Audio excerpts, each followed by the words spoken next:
Seneta wa Elgeyo Marakwet Kipchumba Murkomen amesema uchaguzi wa Alhamisi utaendelea jinsi ulivyopangwa na hakuna njama itakayofaulu kusambaratisha shughuli hiyo.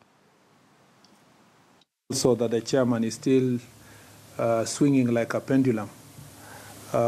Every few minutes, today is for the elections, in a few minutes it's not for the elections.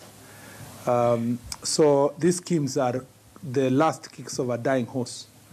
But this is my message to the Republic and all who believe in democracy. There shall be an election on 26th, which is less than a day and a half from now. We shall have an election. That election is no longer about whether Uhuru Kenyatta will be elected or not. It's about fighting for our space, fighting for our constitutional rights, fighting for the protection of the Constitution.